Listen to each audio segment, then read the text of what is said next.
Welcome back for some more God hockey. Today's a big day. It's expansion draft day. And with everybody filling out their mock lists, I figured I'd pop on here and shoot a little video and tell you who I think I would take or who I think might get taken in the draft. It's a little difficult because I'm not really able to get in the heads of the GMs and figure out what deals are going to be made. So we're just going to forget that. We're going to just move on as though no trades are being made and the Kraken are being left to their own devices to figure out the team for themselves. Let's get to it. Let's start off with the Anaheim Ducks. Now, because I'm an expansion team, I am a little bit worried about keeping the puck out of the net. We're not necessarily going to be the best goal scoring team. So, one thing I'm looking for is keep possession of the puck, which means win a lot of faceoffs, and also keep the puck out of my net when I'm on the penalty kill, because obviously that's a big way that teams score goals. So I want to make sure I take care of both of those things. And with my player for Anaheim, which is centerman, 31-year-old Derek Grant, he's going to make 1.5 million against the cap this year and next year. Not the fanciest pick, not Adam Henrique, not Hayden Fleury, although a lot of people did have him.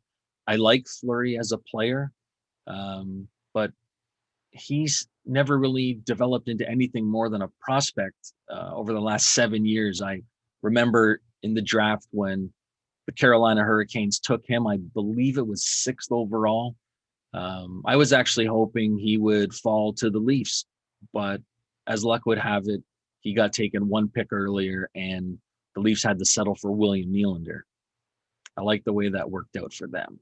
So Derek Grant, penalty killer, good face-off guy, doesn't make a ton of money, and really not gonna cost me much on the ice. I'm gonna stick him probably on my third line. Next up, the Arizona Coyotes. This is a player who ended up on most people's list, I think. I've seen it on a lot of the mock drafts out there. It's Christian Fischer. He's 24-year-old right winger. Again, low salary cap hit. I think what I tried to emphasize with a lot of my picks is that if I didn't have a particular target on a team, I was just going to try to go young. I was going to try to go relatively cheap against the cap. And I'm kind of looking for players who might be ready for a bit of a breakout season, or just guys who need that opportunity to really establish themselves in the league. So Christian Fischer, that's my pick. I know I've seen a lot of others out there, but again, it seems to be one that a lot of people are really liking. Next, going to Boston, I think the picks, whether it's Clifton, Lozon, you've seen a lot of that. I saw someone take Andre Case. That one puzzled me a little bit. But I want to take a guy who's a big guy, bit of a punisher, a guy who's recently established himself as a bit of a goal-scoring threat. So I'm going to take big, strong Nick Ritchie. He is an RFA, so I will need to sign him, and he had a great year last year. So it may be a little bit tricky coming up with a number, but that's who I'm going to go with. I definitely want to build a team that's not going to get pushed around, and he'll go a long way to doing that. He's your typical guy after the scrum who's not going to let anybody face wash him or a line mate. So that's definitely where I'm heading with that one. Next up, the Buffalo Sabres. Oof, let me tell you, there's not a lot to choose from on this team. So they're the worst team in the league. So it was a little bit tricky. They didn't have a ton of guys. They made available some players with some terrible contracts like Jeff Skinner and Kyle Okposo. Nobody's going anywhere near those unless Buffalo's thrown in a pick, and I doubt that's really going to happen. Again, I went with a guy who's a bit of a defensive minded player at this point in his career. He's a guy who's amazing in the faceoffs in all three zones. But again, mostly I'm taking him to be a penalty killer. I'm going to grab Cody Eakin. I don't believe I saw him on any, or certainly not many, of the mock drafts that are kind of floating around, but just for that reason. Again, start the playoff with the puck and try to do whatever you can to control things when you're on the power play. So that's one spot I really wanted to strength. So with no one else really on Boston, I know Borgen was a pick that a lot of people were going after. I saw some people going after Jurgensen's. Not a bad pick. $2 million for that type of player.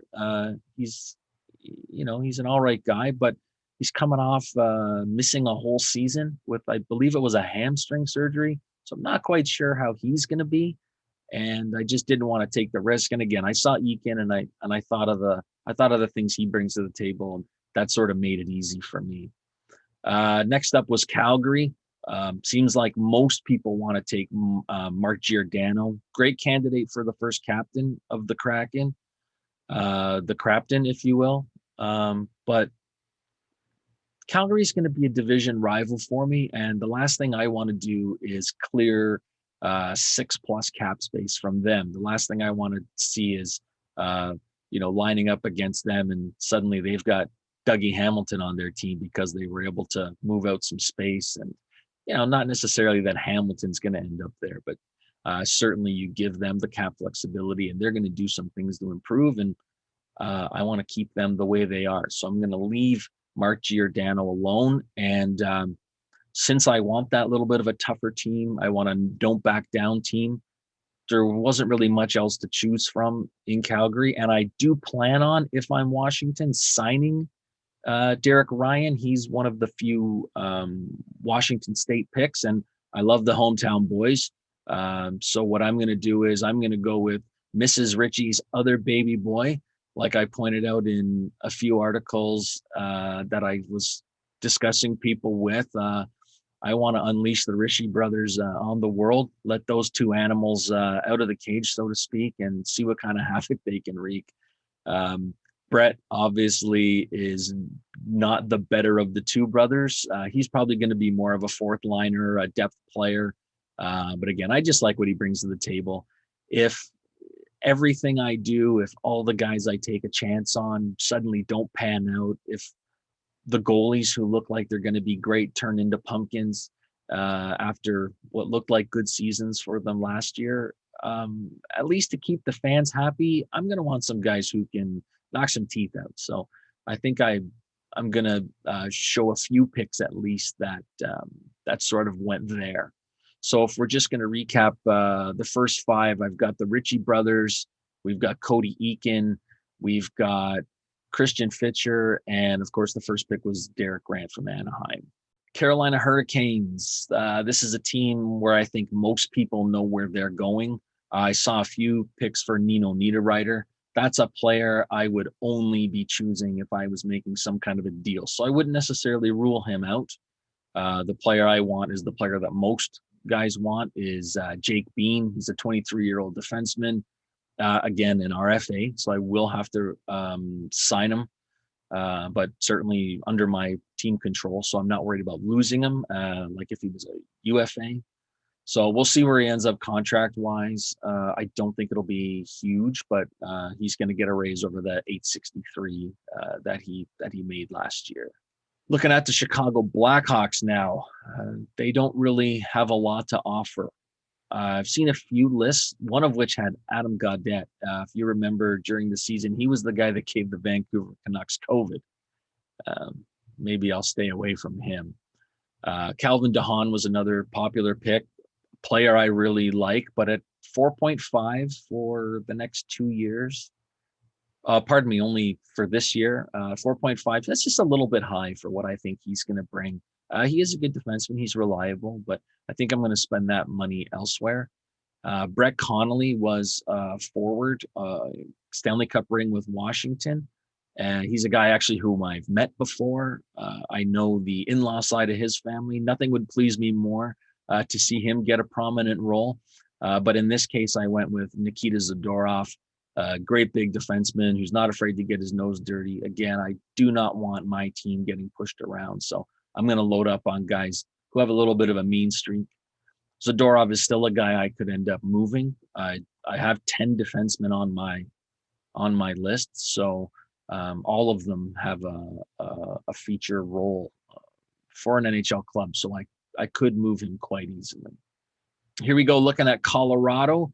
A couple of interesting players. I saw some people even considering going with Landeskog and trying to sign him. I don't know how realistic that is, whether or not he would sign with Seattle. So I'm going to leave him for now. I think in the days leading up, when Seattle had a chance to talk to some free agents, by all means, give him a call, see what he wants. And if you can add him to a team for nothing other than the salary commitment, go for it. You'd be foolish not to.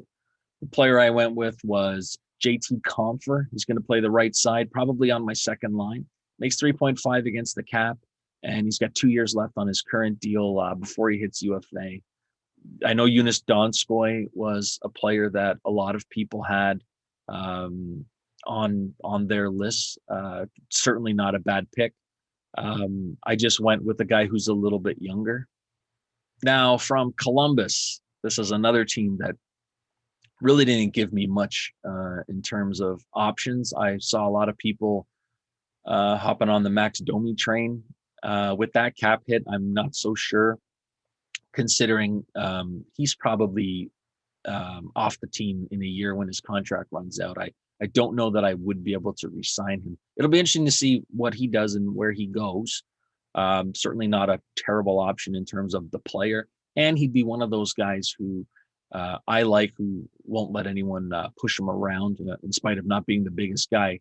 Max is sort of one of those feisty little guys in the league. So, and another guy who I've met on a number of occasions. So I'd like nothing more than to see him get a prominent role. But I just went simple. Dean Kukin, 28-year-old defenseman. He's got 1 year left on a $1.65 million deal. He's going to be a depth player. I think I'll know my team is in trouble if I end up with Dean Kukin on the ice a lot. So as long as I can keep him in the press box, I know that I've got 6 pretty good guys already out there. But yeah, I think my idea for most of my players that I picked was, if I don't see anybody on a team that I really want to commit to, I don't think I'm just going to waste my pick on a risky player. I'm not going to overspend on somebody just because he's the only guy available. The Dallas Stars, I'm taking Anton. Wait a second. Can't take Anton Khudobin. Dallas played a dirty trick on us. So they've decided to make Ben Bishop available, who is hurt and missed all last season, and who knows what his status is going to be for this year. Ben Bishop's got the $5 million cap hit. I'm not taking him anyway. I'm not in particular a Ben Bishop fan, so I'm just going to leave that completely alone. I saw Blake Como out there on a couple of lists, but I'm going to go for Adam Sharon. He looks like he's on most people's lists, and like you're going to find on a bunch of the guys I'm going with, I'm trying to hack the list a little bit, if you will. I want to maybe give a shot to a couple of players who are just on the cusp of making it, possibly in an impactful way. He's put up a lot of points in the American League, and I think he's the kind of guy who, if given the right opportunity, he can probably do something special. So again, picks 5 through 10. We're going Misharin from Dallas, Kukin from Columbus, Compher from Colorado, Zadorov from Chicago, and Bean from Carolina. Let's have a look at the Detroit Red Wings. Not a ton there because they've got some higher priced players. You'll see Franz Nielsen on their available list. Don't think anybody's taking him at that 5.25. Again, if you want to load me up with stuff, maybe I could be convinced, but even still, I really doubt it. I'm going to go with Troy Stecher. He seems to be a popular name on a lot of the lists as well, and for good reason. He makes 1.7. He's 27. He'll be a UFA next year, so hopefully we get a good year out of him, and either he re-signs or when he walks, it's just Troy Stecher. Early on, I was hoping to go a little off the board with Giovanni Smith. He's a player, again, who looks like he kind of just needs a chance. He'd be a good depth, third, fourth line guy. Certainly not afraid to mix it up a little bit. That was one of the things I really liked about him. And I don't know, maybe Steve Eiserman was reading some of my material, or maybe he was viewing some of the lists I posted earlier and he figured he better protect them. So, Stevie Y, you're welcome. From Edmonton, I think a lot of people are going Tyler Benson, and that's who I went with. Again, another young player putting up really good numbers in the American League and looks like he's ready to make an impact. Some people kind of think he's going to be his generation's Simon Gamanche, where he's a great AHL player, always puts up the numbers, but because of some of his limitations, he can't quite crack a top six role in the NHL. And maybe he just doesn't have what makes a good bottom six player. So he sort of ends up in that, to steal a baseball reference, that quadruple A guy who's not quite good enough to be there. We'll see. I think he's not what the analytics people would deem as one of their darlings. So who knows? That might be just situational, but that's a guy I definitely want to give a chance to. I'm not going Clefbaum. Um, I'm not going James Neal, in spite of his ability to still score, unless I was really given something. I had sort of floated the idea on my page that maybe I could be persuaded to take the Koskinen deal. I would also trade a young, good goalie I'm planning on taking later on in the draft. If I was still able to take Tyler Benson, we would work out that deal, and I would end up with another Washington State native in Kyler Yamamoto. Oilers fans didn't react well when I made that suggestion, and I didn't expect them to. But I still think that might be an interesting way to explore. If Ron Francis wanted, say, to bring in a couple of the local kids, you'd see. I mean, you never know what would happen, but I mean, that's a bit of a stretch, obviously. So I'm just going to take Tyler Benson and be content with that. And then we'll see what happens there. Let's go Florida. The worst kept secret of the expansion draft is Chris Driedger is expected to sign a 3-year deal, 3.5 million per. I think that was Elliot Friedman who kind of got out ahead of that one. And so I'm not going to differ. Obviously, Frank Vetrano was a guy that a lot of people had on their early lists, and certainly he's good. Scores a bunch of goals, and it wouldn't be the first time that a goal scorer left the Florida Panthers to go to an expansion team. Ooh, that's a tough one. With LA, it's a little bit scattered as to who everybody is kind of going for. You could go Brendan Lemieux, Andreas Athanasiou. I've seen some Austin Wagger, some Blake Lizotte. I went a little off the board. Again, I like guys with a bit of a mean streak, especially in my bottom pairing on defense. And I'm going to go giant defenseman Curtis McDermott on this one. And I'm just going to let him punch anyone out of existence who decides to mess with my goalie.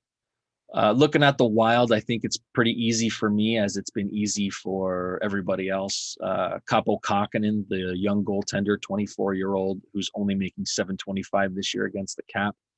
That's just an outstanding player to take. Again, he'd be the young goalie I was contemplating moving in an Edmonton deal if I was able to swing something with Yamamoto. But again, a little bit far-fetched maybe. For most GMs out there, and armchair GMs too. I probably could be persuaded to look elsewhere on the team if Minnesota really wants to keep him that bad. Go ahead, fill my pockets full of draft picks or whatever else you got, and I'll take Carson Soucy instead. 26 years old, good defenseman by the looks of things. I think he does pretty well in all three zones too. So he'd be my alternative pick, but I really do want Kakko. I think he's kind of ready to burst out, if you will. So for those of you not keeping track with me as I go, I went Troy Stecher from Detroit. We went Tyler Benson from the Edmonton Oilers, Chris Driedger, the guy we already know who's going from Florida, Curtis McDermott, big defenseman from the Los Angeles Kings, and Kaapo Kahkonen from the Minnesota Wild. Montreal Canadiens. This is the toughest pick of all. Obviously, it's what everybody's talking about. Carey Price is available. You can't not look at him seriously and think about what he could mean to the franchise with the type of goaltending he's put up over the years. Now, he's a huge cap hit at 10.5. He's still on the books until 2026. So if you take him and he starts to fall off, that's a big anchor around your neck. However, if he plays like he did this year's playoff with the Canadiens, then even at 10 million, he's a bargain. You can't go wrong. Bit of some cryptic messages coming out from his wife telling everybody things will be okay or things will make sense. A little bit of a strange scenario. I certainly wouldn't fault anyone for taking him. For the purposes of this list, I'm just not going to take him. The cap hit is probably the biggest reason, but I'd also like to take a young player named Cale Fleury. He's a 22-year-old, one of the youngest players even available on any of these team lists. I think if the Canadiens are going to be silly and they're going to expose Shea Weber and tell me basically that he's on his deathbed, and then they're going to expose Price and float the idea that he's got injuries and may not play this year, I'm not going to just play ball with them and select Brett Kulak or Paul Byron, and I'm definitely not going anywhere Jonathan Drouin. You're going to rob me of either a Ben Sherratt or an Edmondson or Jake Allen, and then you expect me to help you out by taking a $5 million player who didn't even play for you in the playoffs? No thanks, pal. What I want to do is I want to take your best young player who is available on this draft, a player who you probably need to join your team for some cap flexibility if you want to sign some bigger name players. So I'm just going to go ahead and I'm going to pluck him right off your roster. Nashville Predators, couple of big contracts that they want gone. I am going to call them up and I'm going to suggest they give me something, and I will take Ryan Johansson off their hands. I think he's the guy I probably want anyway. We need a number one center.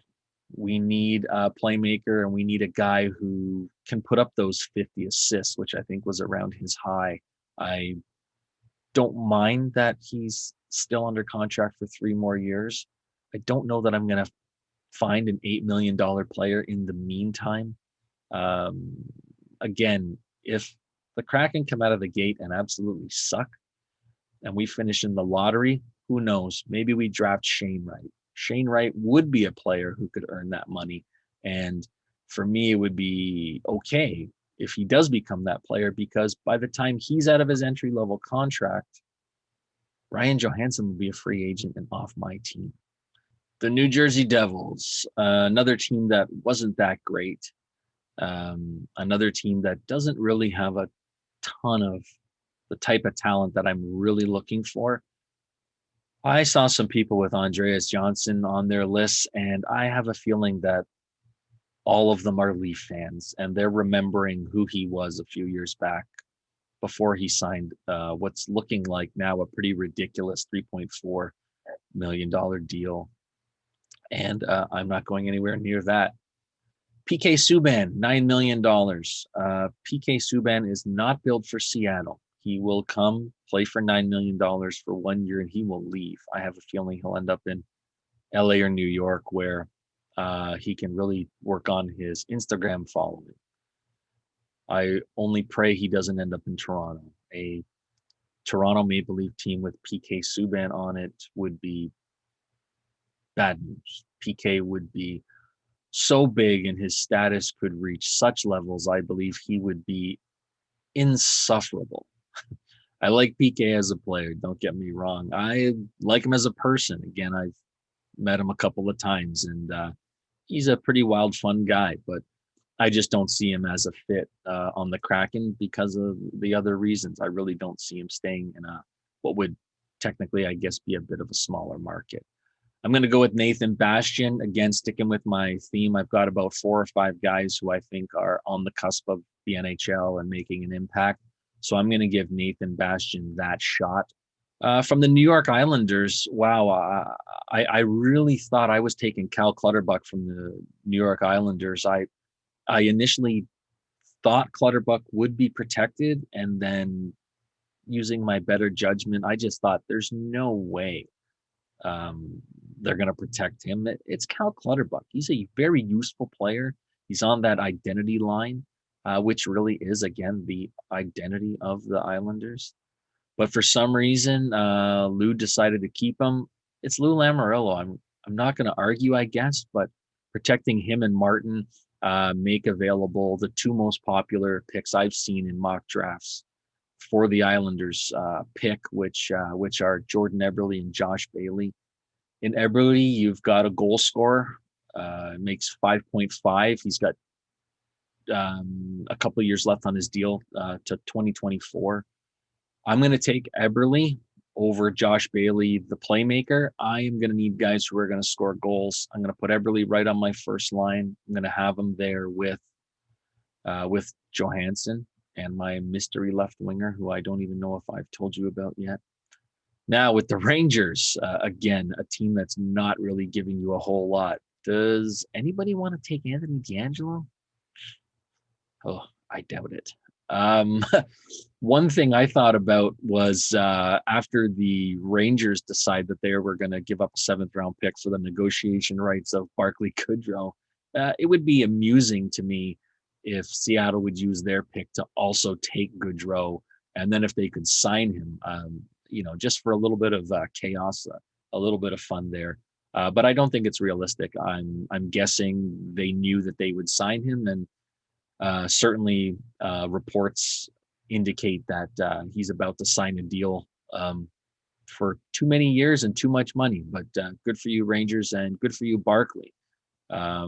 He's a team most guys can use, a useful player. May end up being a bit of a cap buster this year, though. We'll see. It's about $3 million, so it's not the end of the world either way. My pick's going to be Colin Blackwell. I think he showed up on a lot of lists out there. Again, another player who had a good year last year and looks like he's really ready to do some things in the NHL. So why not throw him on my team? Again, he's going to make up a 4th line or a 3rd line role for me. He's going to fit in with about 2 or 3 or 4 other guys who I'm going to basically cycle through roles and see who fits where and see who can catch on. I'm going to have a couple of those spots available, and I want to see who's best going to fill those, or who's going to grab it, so to speak, and we'll kind of take it from there. Okay, again, just to follow up, a little bit of a recap of what we've done. We've got Cale Fleury from Montreal. We took Ryan Johansson from Nashville. We took Nathan Bastian from the New Jersey Devils. We grabbed Jordan Eberle from the Islanders and Colin Blackwell from the Rangers. The Ottawa Senators, again, a team that really doesn't have much to offer. There's Dadonov at $5 million, staying away from that. 32 years old, decent offensive player, but I think I'm going to leave that alone for the $5 million. I'm not really jazzed about it. Josh Brown, another big guy on D, but I think I've covered that, so I'm going to stay away there. Joey Decord is the guy I'm going to take. He's got 2 years at $750. He doesn't really have to be on my team. He can be my 3rd goalie. He can be some insurance. He did get in a few games last year. Didn't have the best numbers, but he was playing for Ottawa at a really weird time for them. So, but I'm gonna go Joey Decord. With Philly, very interesting situations. They actually do have a few guys who you might want to look at. Obviously, if there's a deal to be made, Jakub Voracek and James Van Riemsdyk are definitely going to jump right off the page for most guys. What I do need is a power play quarterback. I'm going to take Shane Gostisbehere. He's got 2 years to go, 4.5. If he's going to produce Shane Gostisbehere type numbers and be that 35 to 45 point guy that I think everyone expects he can be, and he certainly has been in the past. That's definitely the guy I want. I am building in a few defensive defensemen, and I'll probably pair him with one of them to relieve some of the limitations that he has in his own end. So I'm not too worried about that. I'm really focusing him mostly on 5-on-5 and in particular power play. Pittsburgh Penguins saw a number of different guys. I'm going to stay away from Zucker. I am going to stay away from Brandon Tanev. Again, a guy I've encountered quite a few times in my travels, and good guy and good hockey player. I don't know if I want to go that deep in money for that long. So I'm going to stay away from him, but certainly he would be a good pick. Marcus Pettersson, too much money, too many years. I'm going to stay away from him on D. I'm actually just going to go cheap. I'm going to go Zach Aston Reese. Again, depth player, third line, fourth line. He's not really going to be the most exciting guy, but for $1 million player, he's an RFA. I don't think he's going to need to sign for much more than that, if at all. Keep him around that area and give him a couple years, take him to his UFA and see what happens. But I'd rather go for him than some of the other players that I saw on the list. With San Jose, again, not a very good team, and all their top players who I would take are locked up. The guy I am looking at is Ryan Donato, young player, 25 years old, an RFA, so I will have to re-sign him. Again, making 1.9. I don't know that it's going to have to be a whole lot higher than that anyway to have him. He's going to fit in second line, third line, probably mostly third line. From St. Louis, there's a couple of good options here. Again, I would make a deal with St. Louis if I was going to be able to acquire some assets, some picks, maybe even a guy off the roster like a Rob Thomas. But I would only take Tarasenko if I was getting that deal. I'm not going to worry about Tarasenko. I'm going to take Vince Dunn. He seems to be a bit of an enigma with St. Louis, seems to always be on the block, and he's not protected. So I'm going to grab him. Again, he does need a contract, so that might be a little bit tricky, but I'm certain he'd be able to get signed in time, not worried about missing camp or anything like that. So Vince Dunn's my guy from St. Louis. Let's recap. Joey Decord from the Senators, Shane Gostisbehere from the Flyers, Pittsburgh Zach Aston Reese, Ryan Donato from San Jose, and Vince Dunn from the St. Louis Blues. Okay, looking at the Tampa Bay Lightning. This is a team that really puzzled me. They're one of the 3 4+4+1 teams out there, or one of the 3 8 skaters teams and one goalie. They protected Ryan McDonough, who's a player I would not have thought in a million years would be that attractive to the Kraken that they would take him. But by protecting him, they've made available Andre Palat, Yanni Gourde, and Alex Killorn. All players I would have protected, all players who have trade value, who probably shouldn't be made available. Most of the year, I was considering that Tyler Johnson would be the guy that I would end up with from Tampa. He's a Washington State product. He's a guy Tampa had waived a couple times, so what I was thinking is I would just get them to give me something to take him, and I would stay away from anyone else that's available. I obviously do like Cal Foote, just like everybody else does, and he would definitely be a guy I would be looking to. At this point, for me to stay away from Palat, Killorn, and Gourde, I might ask for Cal Foote and take Tyler Johnson. Johnson is a guy who can still score. He sort of has fallen down the depth chart in Tampa, mostly because Tampa's an unbelievable team.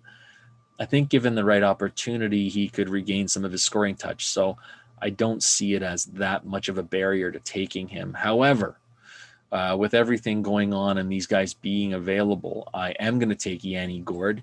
Of the 4 guys I mentioned, he is the youngest at 29, and he signed for a few years. He's a $5 million cap hit, but again, Gord's versatility means that even if his production was to be a non-factor, he still gives you a lot, and there are teams out there who probably would trade for him if for some reason I wanted to get rid of him. So let's go Yanni Gord off the Tampa Bay Lightning.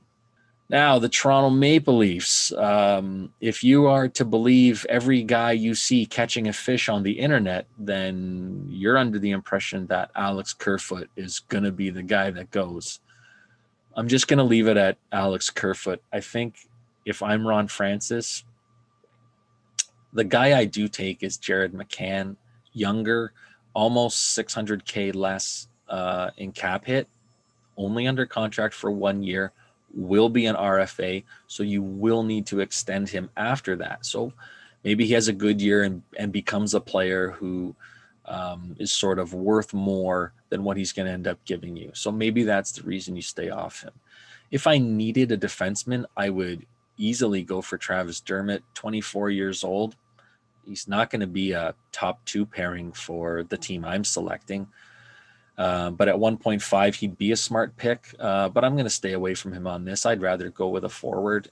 So we're going to go Alexander Kerfoot, and we're just going to leave the Jared McCann stuff alone because, again, the leaked video and I guess the rumors that have been kind of circling the team sort of would indicate that Kerfoot is the guy.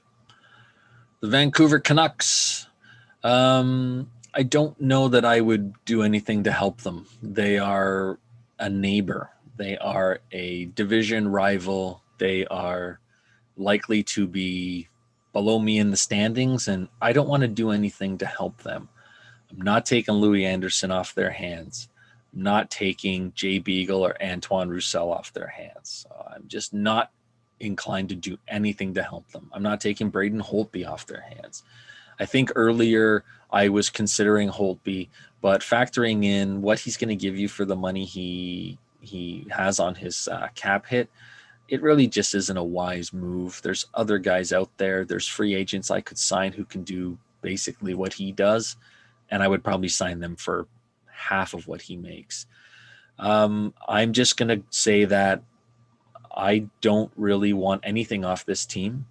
So what I'm going to do is I'm going to take a useful player who makes not a lot of money. I'm going to try to eliminate a player that Vancouver can use to offset some of the more expensive players who are not very useful to them. So I'm going to take Zach McEwen. He's 25. He's got 1 year at 825 before his next contract is due up. And I'm not even that concerned about him because I think I'm basically penciling him in as my 5th line center, if you will. So probably a guy who's a black ace for most of the year. He'll be my barometer. If Zach McEwen is playing a prominent role on my team, that probably means we're in trouble. If he's in the press box, we're probably fine. Washington Capitals. I'm going defense here. I saw a few lists going out that had Justin Schultz, but at the $4 million, I'm not going to risk that. I'm going to go Nick Jensen, the 30-year-old, 2.5. He's got 2 years left, and I'm content if he's just Nick Jensen. I think that's good enough for me. Looking at the Winnipeg Jets for my last pick, this is a pretty easy one for me. I'm going to go Dylan DeMello, which I think many other people are choosing on their mock drafts as well. Mason Appleton is probably the only other guy I would consider, a 25-year-old who's going to be a $900K cap hit for this season. So would be ideal under most circumstances. But given that DeMello is available, I think he's the smart choice, kind of no matter what angle you look at it. Let's take another look at the final 5 selections. I've got Yanni Gord from Tampa Bay, Alex Kerfoot from the Maple Leafs, Zach McEwen from the Canucks because I had to take someone from their team, Nick Jensen from Washington, and Dylan DeMello from the Jets. Okay, so let's recap things a little bit. I managed to get 30 players. Congratulations. There's a Barry Horowitz for that one. 17 forwards, probably a couple more than I thought I was going to end up with, but Qu'est-ce le vaille, as the French would say. 10 defensemen, supposed to take 9, so I grabbed 1 extra. It's probably in line with what I was expecting. Only 3 goaltenders, that's the minimum. Maybe that's where a couple of those forward picks came from if I stayed away from a couple of goalies. 20 contracts for the 2021-2022 season. I took no UFAs, but I have 10 RFAs.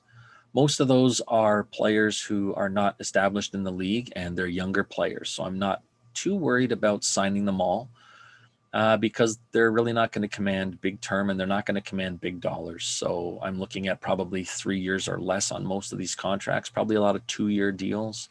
And not many of them are going to make over $1 million, $1.5 million, $2 million probably at the most for most of them. So yeah, 62.6 million. If we're looking at it from a cap standpoint, in terms of real cap dollars, I have spent 49,391,666, which gives me 32 million to spend on my 10 RFAs and any restricted free agents or unrestricted free agents, pardon me, that I decide to go with. That being said, that's with 30 players on the list, and I'm only going to have 22 on the roster, maybe 23. So we're fine for the cap.